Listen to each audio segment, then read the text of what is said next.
നീന്തി വരാം.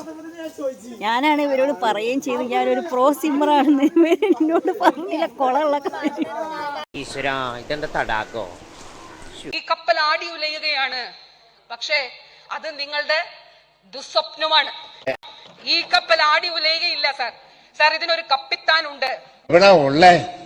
അപ്പോൾ ഈ ജലകന്യകനായിട്ട് പോണതാണ് മൂത്ത കപ്പിത്താൻ. ഇതിൻ്റെ ചിട്ടിയാണ് ഇത് ഇളയ കപ്പിത്താൻ. അപ്പോൾ ഇവർ രണ്ടാളും കൂടി എന്നെ നീന്തൽ പഠിപ്പിച്ചേ അടങ്ങുള്ളൂ.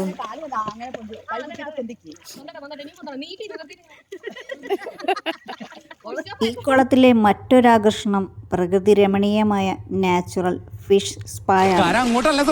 അവനറിയാ അങ്ങാട്ടി എന്നാലേ അവന്റെ വായിച്ചെന്ന് വിടും. തിരിച്ചു നീന്തിയാ വല്ല സഹാറ മരുഭൂമി രസപ്പെടാ.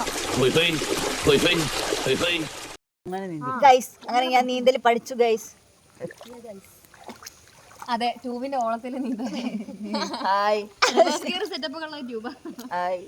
മൈൻഡ് റീഫ്രഷ് ചെയ്യാൻ പറ്റിയ ഒരു അന്തരീക്ഷം കേട്ടോ. പിന്നെ ഞാൻ ഒരു കാര്യം കൂടി നോട്ട് ചെയ്തു. ഞങ്ങൾ അവിടെ ഇറങ്ങുമ്പോൾ കുറേ ആൺകുട്ടികൾ അവിടെ ഉണ്ടായിരുന്നു. അപ്പോൾ തന്നെ അവർ അവിടുന്ന് കയറിയിട്ട് അവിടെ ക്ലിയർ ചെയ്ത് തന്നു. നല്ല തറവാട്ട് പിറന്ന ആൺകുട്ടികൾ കേട്ടോ. റെസ്പെക്റ്റ്. Thank you.